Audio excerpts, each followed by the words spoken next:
দেখেন আমি আমার ফটোশপ ইন্টারফেসে চলে গেলাম। আজকে মূলত আমাদের সিলেবাস অনুযায়ী যে আলোচনাটুকু থাকার কথা এটা হলো মডেল 2তে বেসিক টুল এবং সিলেকশন। তো বেসিক টুল এবং সিলেকশন এর মধ্যে আসে আমাদের মুভ টুলটা থাকে প্রথম, তারপরে হলো marquee tool, lasso tool, quick selection tool, magic wand tool, object selection tool, magnetic lasso tool, polygon lasso tool, সবগুলো সিলেকশনের মধ্যে পড়ে। ক্রপ টুল এটাও একটা সিলেকশনের মধ্যে পড়ে। আচ্ছা, এখন আমি কোনো একটা প্রজেক্ট নিয়ে কাজ করি, যদি প্রজেক্ট নিয়ে কাজ না করি তাহলে হয়তো বুঝতে পারবেন না। তো যাই হোক, আমি একটা প্রজেক্ট ওপেন করে নিই। যেমন আমি এই ছবিটাকে ওপেন করলাম। তো ওপেন করার পরে আমরা সকলেই জানি যে আমরা ক্রপ টুল দিয়ে ক্রপ করি। ধরেন এই ছবিটাকে আপনি পাসপোর্ট সাইজ করবেন। এই ছবিটাকে পাসপোর্ট সাইজ করার জন্য আপনাকে অবশ্যই ক্রপ টুল ব্যবহার করতে হবে। ক্রপ টুল ব্যবহার করে যদি আপনি এটার ওয়াইট, এটার হাইট দিয়ে দেন পাসপোর্ট সাইজ। স্ক্রিন শেয়ার নাই স্যার, স্ক্রিন শেয়ার করেন নাই স্যার। অন্য কারো কাছে আমার স্ক্রিন দেখা যায় না স্যার। তার মানে কি আমি স্টপ করে দিয়েছি, কিন্তু শেয়ার দিয়েছিলাম। আমি তো কোনো স্ক্রিন দেখতে পাচ্ছি না। স্ক্রিনটা তো শেয়ার করেছিলাম, তার মানে কি আমি কি এটা ক্লোজ করে দিয়েছিলাম? এইবার আসছে।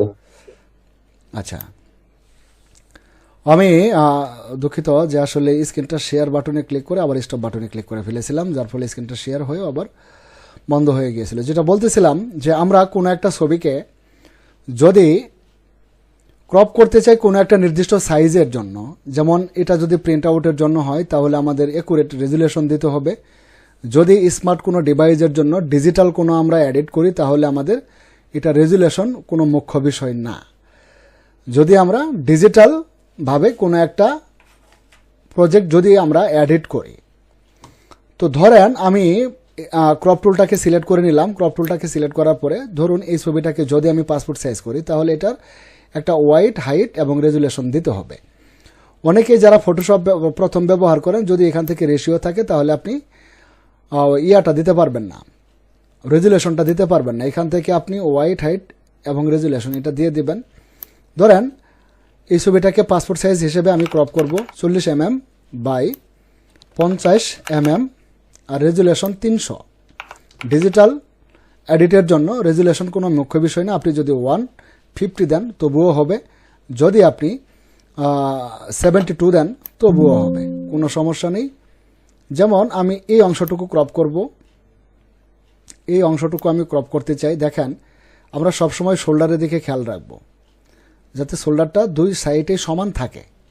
যদি কিছু অ্যাঙ্গেল একটু তেরা বাঁকা ছবি হয় হয়তো সেই ক্ষেত্রে হবে না, কিন্তু আমরা সবসময় ফোকাসটা এদিকেই রাখবো, সাইড দুটো আমাদের ঠিক আছে কিনা। আমি এই ছবিটাকে এভাবে এখন ক্রপ করতে পারি, ঠিক এইভাবে ছবিটাকে আমি ক্রপ করতে পারি। এটা কিন্তু একদম লিগ্যাল পাসপোর্ট সাইজ হয়ে গেছে। আবার সিলেকশন টুল ব্যবহার করেও কিন্তু আপনি ক্রপ করতে পারেন, বাট ওই সিলেকশন ব্যবহার করে আপনি কিন্তু এটাকে নির্দিষ্ট সাইজের পাসপোর্ট সাইজ করতে পারবেন না। আমি যে অংশটুকু ক্রপ করেছিলাম ঠিক ওই অংশটুকু আমি অন্য কোনো সিলেকশন টুল দিয়েও ক্রপ করতে পারি। এটা যে কোনো সিলেকশন হতে পারে।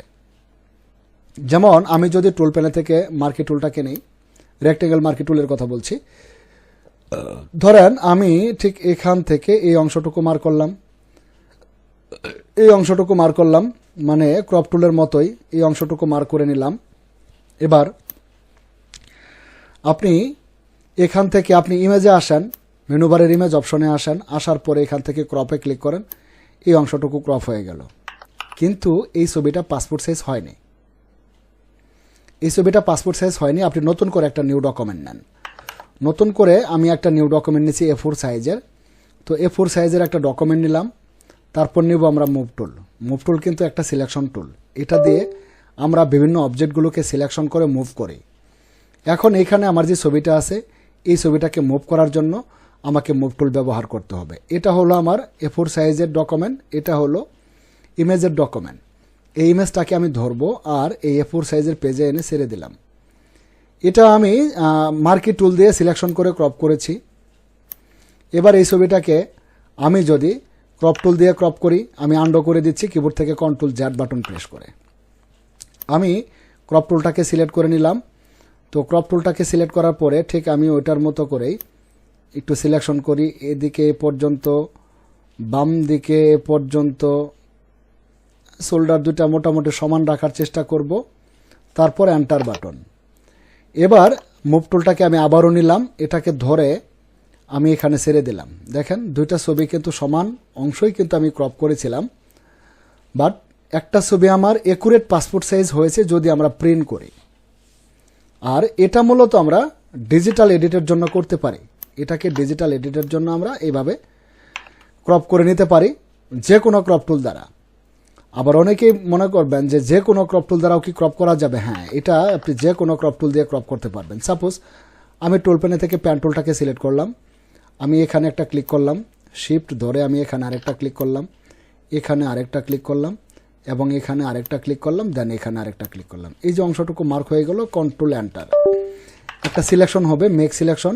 আপনি ক্রপে আসেন, এখান থেকে ইমেজে আসেন, এখান থেকে ক্রপে ক্লিক করেন, ঠিক এই অংশটুকুই ক্রপ হয়ে যাবে।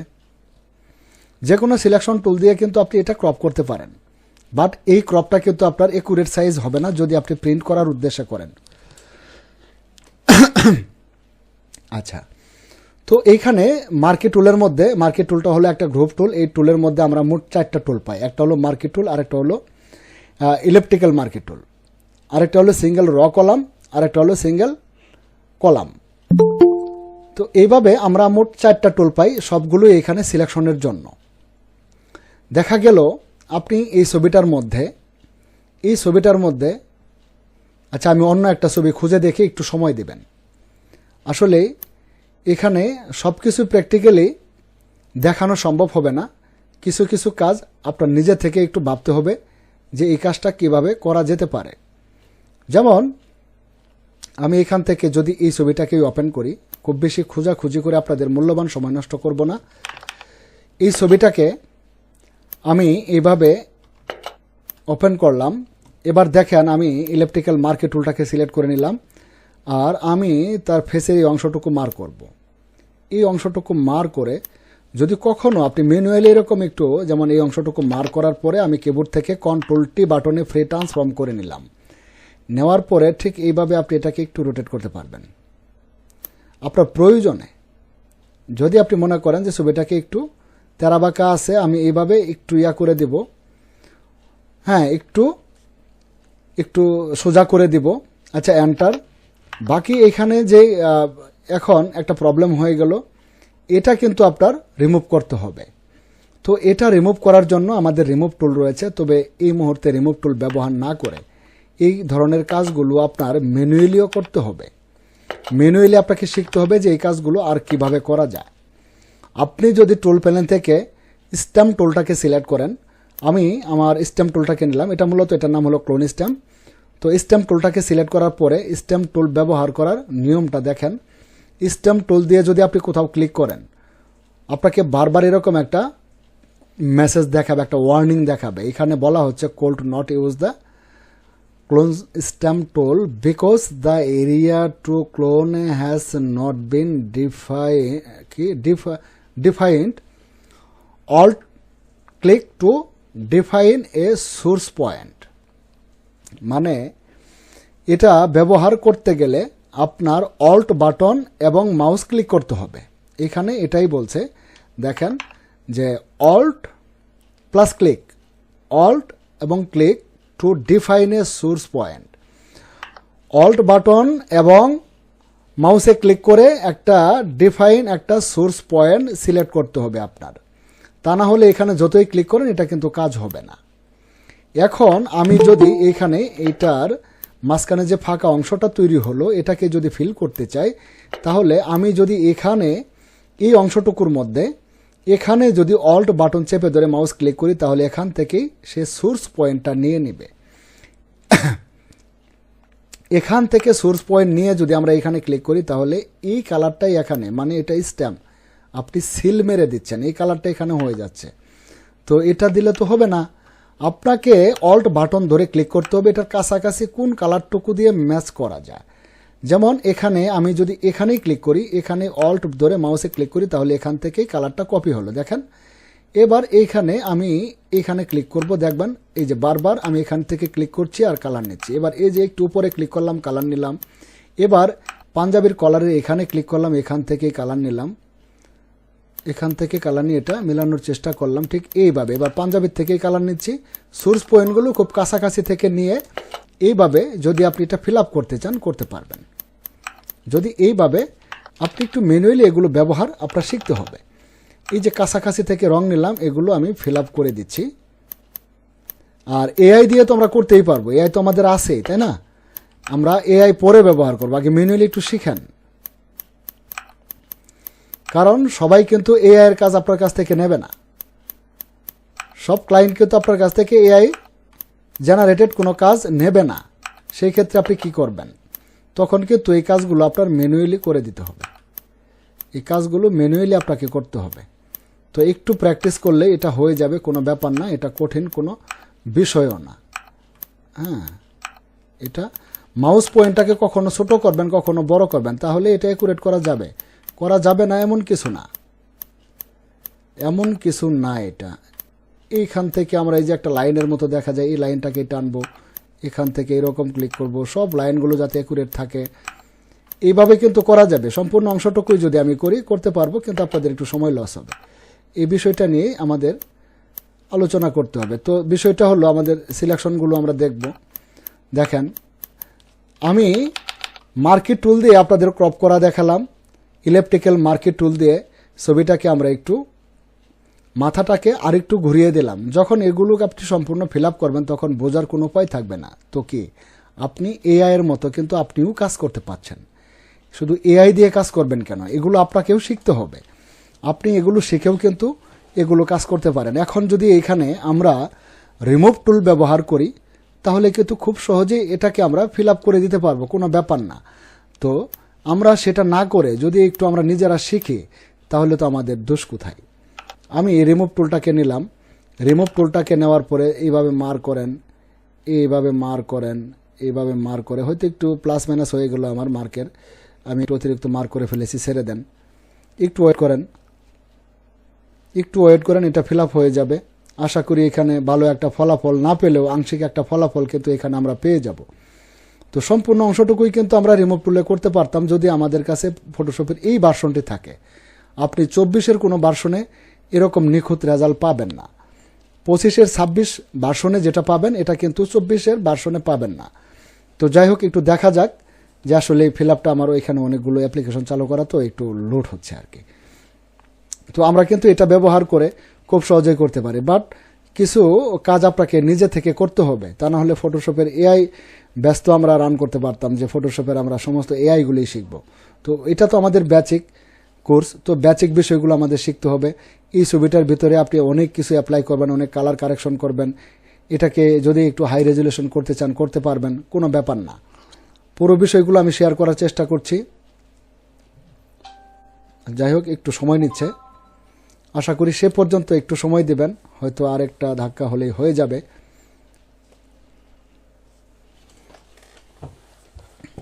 এত সময় নিচ্ছে কেন?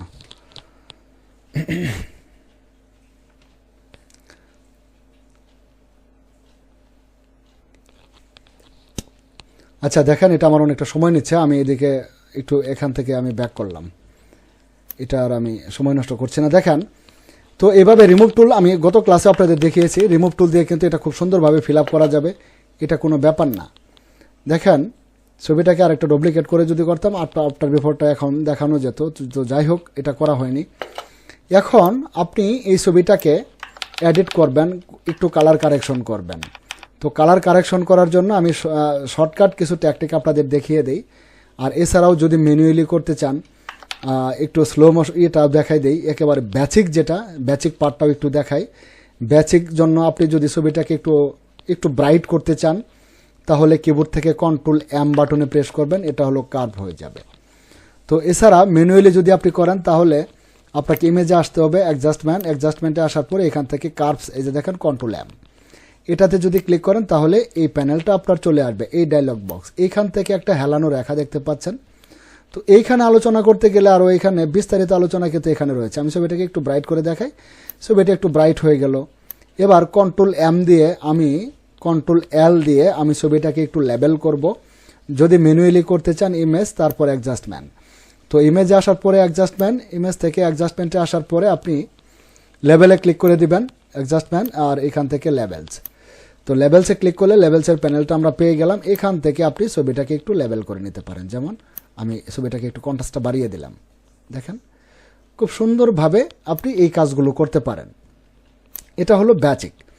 আর যাদের একটু সময় কম এবং এইভাবে না করতে চান, যে আসলে ফটোশপের এআই থেকে এআই অপশন ব্যবহার করে যেটা আসলে একদম পারফেক্ট সেই কালারটা আমরা নিতে চাই, আমি এই কালারটা করতে পেরেছি। ছবিটাকে এখন অনেক বেশি একটু ব্রাইট এবং একটু কন্ট্রাস্ট মনে হচ্ছে। কিন্তু এই কাজগুলো যারা শর্টকাটে করবেন, এই কাজগুলো যদি আপনি শর্টকাটে করতে চান তাহলে কিভাবে করবেন, দেখুন আমি এটাকে আন্ডো করে দিলাম। ছবিটা আমার এরকম ছিল, আমি কিন্তু ছবিটাকে এরকম করেছিলাম, তাই না? আচ্ছা, আমি ছবিটাকে এটা আন্ডো করে দিলাম, আরেকটু আন্ডো করে দিই। হ্যাঁ, এরকম। আপনি লেয়ার প্যানেলে চলে আসুন। আমি লেয়ার প্যানেলটাকে আলাদা করে নিই।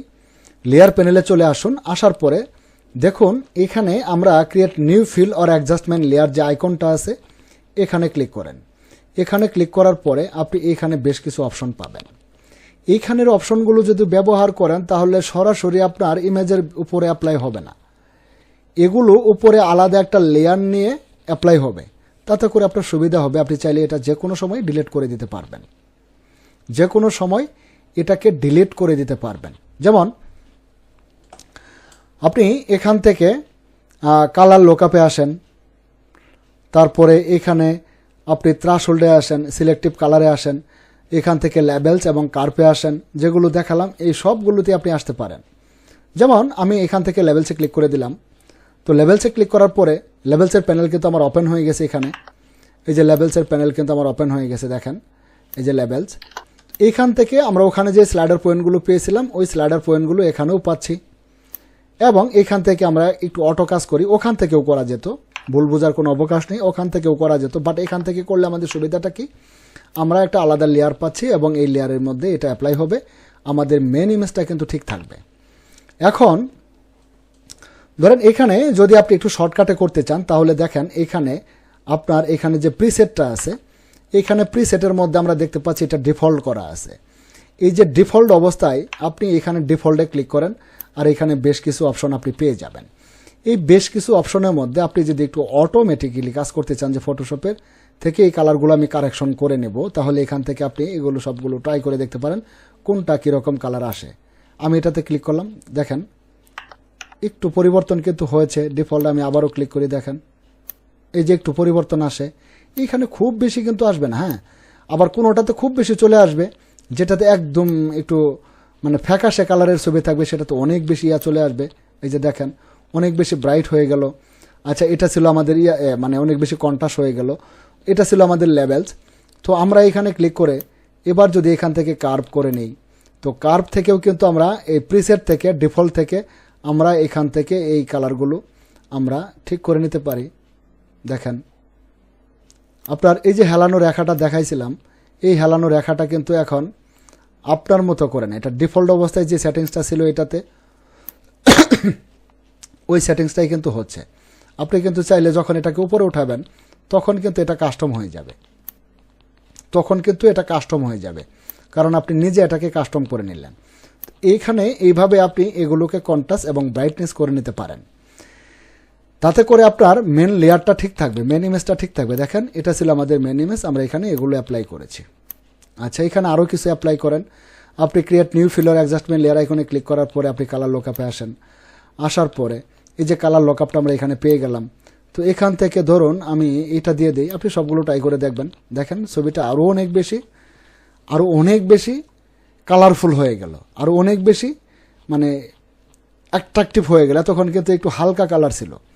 তো এখান থেকে আপনার কোনটা ভালো লাগবে কোনটা লাগবে না এটা সব কিছুই আপনার উপরে নির্ভর করবে। এখানে কিন্তু অনেকগুলো অপশন আমরা পাচ্ছি, কোন কালারটা দিলে ভালো দেখাবে। যেমন যারা প্রিন্টের সাথে জড়িত তারা এই কালারটাকে ভালোভাবেই আপনারা চিনেন এবং এটাকে খুব ভালোভাবেই বুঝতে পারবেন যে এরকম কালার দিলে আপনার সিএমওয়াইকে কালারে যদি এটাকে প্রিন্ট করেন তাহলে আপনার প্রিন্ট আউটটা একদম একুরেট স্কিন কালারে চলে আসবে। তো এগুলো এভাবে আপনি বেসিক এডিটগুলো এভাবে করে নেবেন। এখন এখানে ছবির মধ্যে আরও কিছু স্পট থাকতে পারে, যদি এগুলো এখান থেকে আপনি রিমুভ করতে চান তাহলে কিন্তু এগুলো করতে পারবেন। তো এগুলো রিমুভ করার জন্য আপনি টুল প্যানেল থেকে যদি স্পট হেলিং ব্রাশ টুলটাকে নেন, যেমন এইখানে ছোট্ট একটা স্পট আছে, এই ছোট্ট স্পটটাকে যদি আপনি রিমুভ করতে চান, এখন এখানে যদি ক্লিক করেন এটাকে তো রিমুভ হবে না। এটা রিমুভ করতে গেলে আপনার নিচের এই লেয়ারটিকে মার্ক করতে হবে। এই লেয়ারটিকে মার্ক করে যদি স্পট হেলিং ব্রাশ টুল দ্বারা এখানে ক্লিক করেন তাহলে এই স্পটগুলো এভাবে রিমুভ হয়ে যাবে। দেখেন এইভাবে কিন্তু রিমুভ হয়ে যাবে। এই যে এখানে একটা স্পট আছে, এখানেও একটু আছে, এটাকে যদি উঠিয়ে দিতে চান এইভাবে মার্ক করে আপনি স্পটগুলো রিমুভ করে দিতে পারেন এবং একুরেটভাবে পারফেক্টলি একটা ছবিকে আপনি সুন্দর করতে পারেন। হ্যাঁ, এইভাবে স্পট হেলিং ব্রাশ টুল ব্যবহার করে এগুলো করতে পারবেন। তো প্রথম দিকে আপনি এইভাবেই স্ক্রিন রিটার্চিং শেখান। স্ক্রিন রিটার্চিংয়ের খুব গুরুত্বপূর্ণ পার্টগুলি আছে, এগুলো বেসিক অবস্থায় এগুলো দেখানো যাবে না, একটু আগে এইভাবে আপনাকে একটু প্র্যাকটিস করতে হবে। এইভাবে একটু প্র্যাকটিস করে আপনি এই বেসিক কাজগুলো আগে করেন। আমি সোর্স ফাইলগুলো এগুলোর জন্য প্রয়োজন হয় না, আপনারা নিজেদের ছবি নিয়ে এগুলো কাজ করতে পারেন, কোনো সমস্যা নেই। এইভাবে এগুলো কাজ করে নিতে পারেন, এই স্পটগুলো এইভাবে রিমুভ করতে পারেন। আচ্ছা, দেখেন মার্কি টুলের মধ্যে আমরা 4টা টুল দেখলাম। ল্যাসো টুল, magnetic lasso tool, polygon lasso টুল। এখন এখানে দেখেন যে এই যে ছবিটা আছে, এই ছবিটাকে আমরা পাসপোর্ট সাইজ করব। পাসপোর্ট সাইজ করলে এখানে যে ব্যাকগ্রাউন্ডটা আছে, এই ব্যাকগ্রাউন্ডটা কোনো অফিসিয়াল ব্যাকগ্রাউন্ড না। এই ব্যাকগ্রাউন্ডটা কিন্তু কোনো অফিসিয়াল ব্যাকগ্রাউন্ড না। আমাদের অফিসিয়াল ব্যাকগ্রাউন্ড হলো সবচেয়েতে যে কোনো কাজের জন্য আপনি ব্যবহার করতে পারেন হোয়াইট কালার আর ব্লু কালার, এই দুটা কালার আপনি ব্যাকগ্রাউন্ড হিসেবে ব্যবহার করতে পারেন। তো এখানে পিছনে যে ব্যাকগ্রাউন্ডটা আছে এটা দুটার মধ্যে কোনোটাই পড়ে না। এখন ছবিটাকে আমি ক্রপ করলাম, পাসপোর্ট সাইজ হিসেবে ক্রপ করে নিচ্ছি। এবং ব্যাকগ্রাউন্ডটা আপনি কীভাবে চেঞ্জ করবেন দেখেন, আমি আপনাদের ব্যাকগ্রাউন্ড চেঞ্জ করার জন্য বেশ কয়েকটা টুল দিয়ে দেখাই।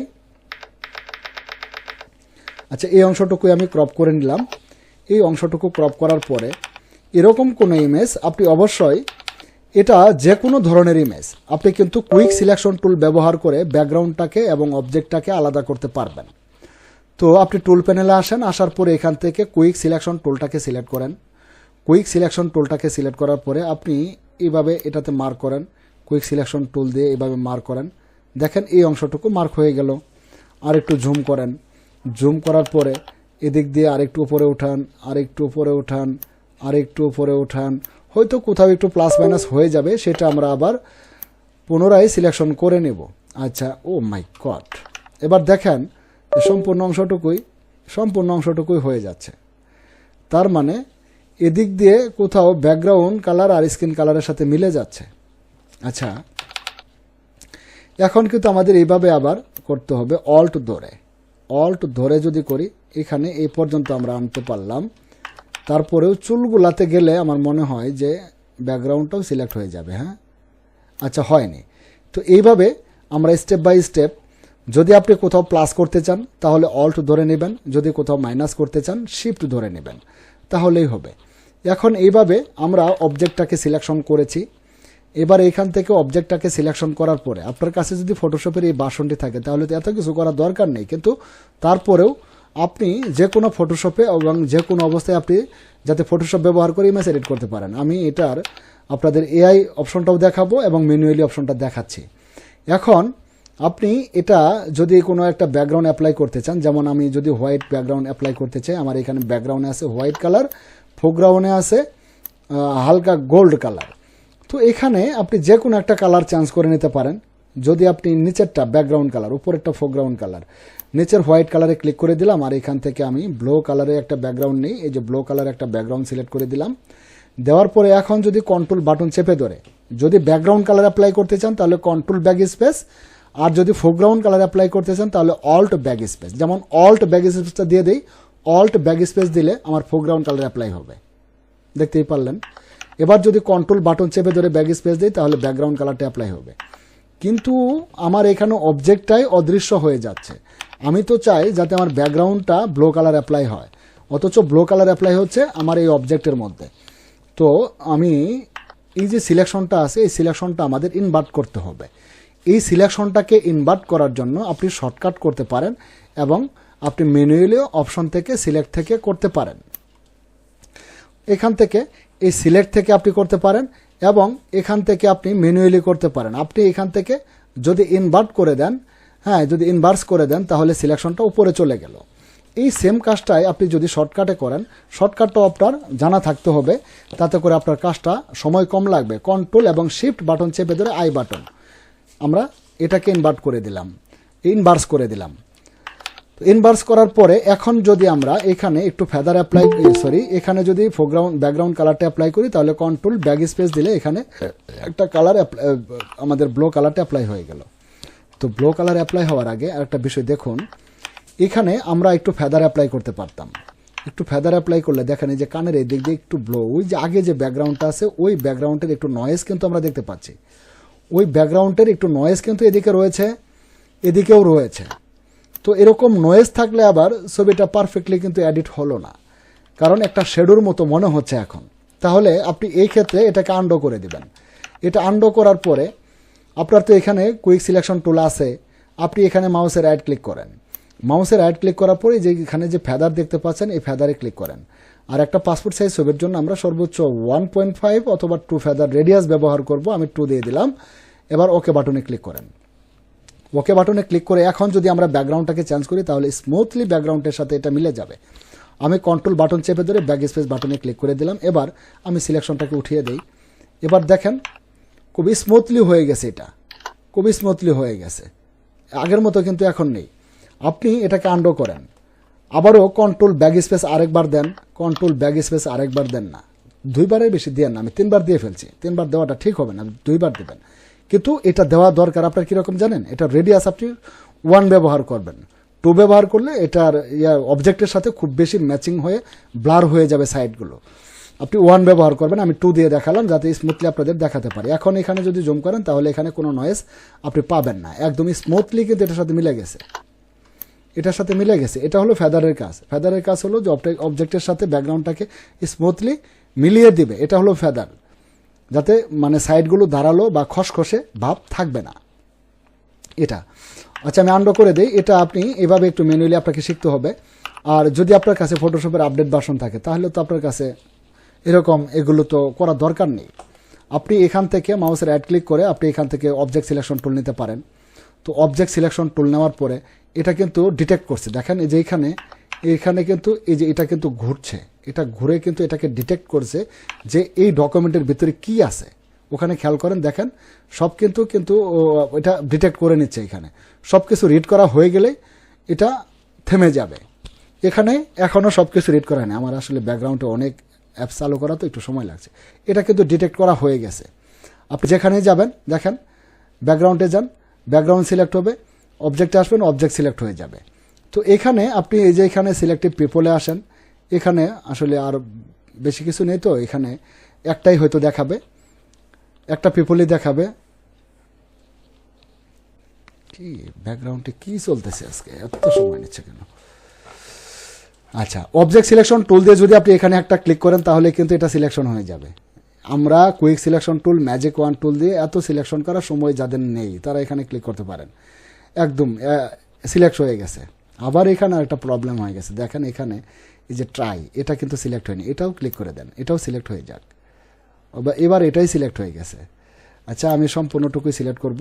এবার শিফট ধরে আপনি এটুকু মার্ক করে দেন, এটুকু সিলেকশনের মধ্যে চলে আসবে।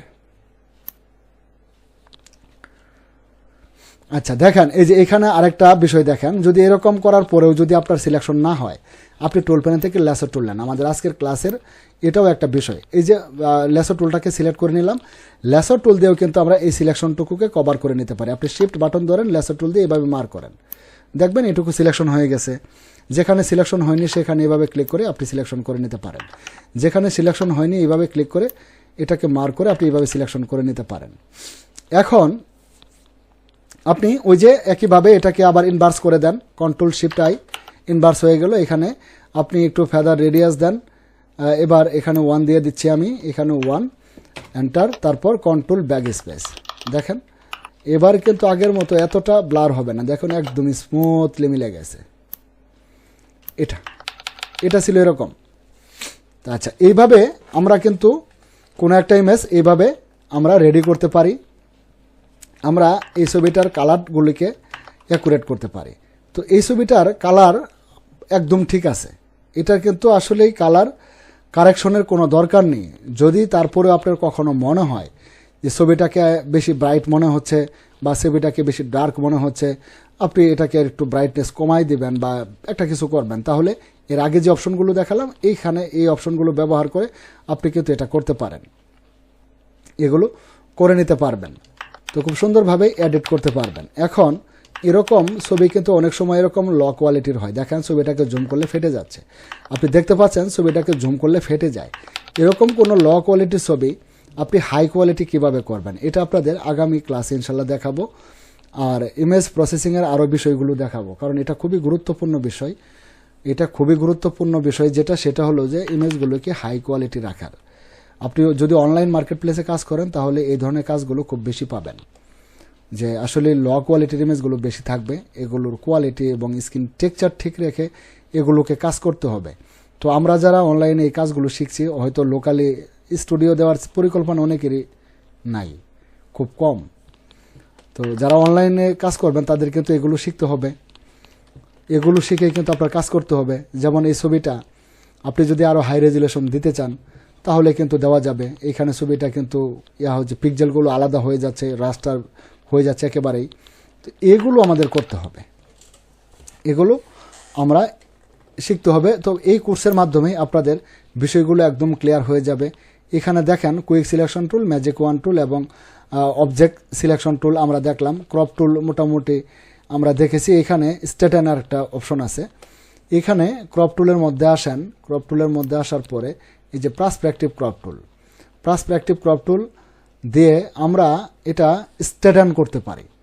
এটা আবার কীরকম আমি আর খুব বেশি আলোচনা করব না, আসলে খুব বেশি কঠিন করে দেখালে আপনারা এগুলো মনে রাখতে পারবেন। আচ্ছা, স্ট্রেটেনটা কীরকম একটু আমি ইয়েতে যাই, আমি আমার ড্রাইভে যাচ্ছি, আমার কম্পিউটারে ড্রাইভে যাচ্ছি। যেমন এখান থেকে ধরুন আমি এটাই ওপেন করে নিই ইমেজটা।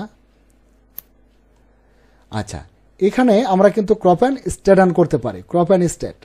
তো এখান থেকে আমরা যে পার্সপেক্টিভ ওয়ার্পটা আছে, এই ছবিটা কি সাইজ, এই ছবিটা কি সাইজ কেউ বলতে পারবেন? এই ছবিটার সাইজ কি হতে পারে? এটা আসলে বলতে পারবো স্যার, এটা আসলে অনেকে বলতে পারবে না, কারণ স্টুডিও ব্যবসা। এটা ক্লিয়ার সাইজ। হ্যাঁ, envelope size sir, envelope size sir এটা ক্লিয়ার সাইজ। 3R সাইজ কাছাকাছি হয়েছে আপনার।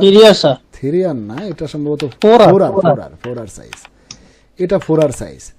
এখন যদি আপনার জানা থাকে যে ছবিটা 4R সাইজের, তাহলে আপনি এখান থেকে ক্রপ টুলটা পার্সপেক্টিভ ক্রপ টুল নেন, নেওয়ার পরে এখানে লেখেন 4R সাইজের ওয়াইড কত, 4, হাইট কত 6, রেজুলেশন কত 300। আচ্ছা, এবার পার্সপেক্টিভ ক্রপ টুল দিয়ে আমি যে এখানে ক্লিক করে দিলাম, একটা ক্লিক করেছি, এখানে আরেকটা ক্লিক করে দিলাম, দেন এখানে আরেকটা ক্লিক করলাম এবং এখানে আরেকটা ক্লিক করলাম। ছবিটা আমাদের আর স্টেট করতে হবে না, এখন এটা কিন্তু স্টেট হয়ে যাবে। আপনি এন্টার বাটনে প্রেস করতে পারেন, এই টিক মার্কেও ক্লিক করতে পারেন। ও ভাই, মিস্টেক হয়ে গেছে আমার, এখানে এটা তো 4/6 ইঞ্চি হবে, আমি তো 4/6 পিক্সেল দিয়েছি, সরি, এটা আন্ডার করে দিলাম। আচ্ছা, এখানে 4 দেওয়া আছে, আমি IN দিব, 6 দেওয়া আছে, আমি IN দিয়ে দেব। এটা আবার পুরানো ভার্সনের ফটোশপগুলোতে এটা দিতে হয় না, 6 দিলে অটোমেটিক্যালি ইঞ্চি নিয়ে নেয়। আবার এই ভার্সনগুলো আপনি ইঞ্চি, মিলিমিটার, সেন্টিমিটার, পিক্সেল, পিকাস যত কিছু আছে আপনার দিয়ে দিতে হবে। এবার ক্রপ করি, এবার এইভাবে মার্ক করলাম, মার্ক করার পরে এবার এন্টার বাটনে প্রেস করেন, দেখেন একদম স্ট্রেট হয়ে ছবিটা 4R সাইজের হয়ে গেল। হ্যাঁ, তো প্রত্যেকটা টুলের ব্যবহার আমরা জেনে গেলে আমাদের ফটোশপ মোটামুটি অর্ধেক শেখা হয়ে গেল। বাকি থাকবে আমাদের খুবই অ্যাডভান্স কাজ। এইখানে ছবিটা একটু ড্যামেজ ফটো ছিল, এখানে যে রিফ্লেকশনগুলো আছে এবং ড্যামেজ অংশগুলো আছে এগুলো রিপেয়ার করাটা আমাদের হলো সবচাইতে বড় চ্যালেঞ্জিং বিষয়। দেখেন এই যে দেখেন তার ড্রেসের উপরে কি পরিমাণ ময়লা আছে, এগুলো রিপেয়ার করার নামই হলো ফটো এডিটিং, তাই না? ফটো এডিটিং করতে গেলে আমাদের এখানে মিনিমাম 3 মাস সময় তো দিতেই হবে, তাহলে আমরা মোটামুটিভাবে একটু এডিটিং ধরতে পারবো যে এডিটিংটা আমার কোত্থেকে শুরু করবে এবং কিভাবে করব। যাই হোক, আজকে আর সামনের দিকে যাচ্ছি না, আপনাদের কিছু প্রশ্ন নিব। আর হোমওয়ার্কের জন্য কোনো ফাইল আমি দিচ্ছি না, আপনারা আপনাদের ইমেজগুলো নিয়ে কাজ করবেন।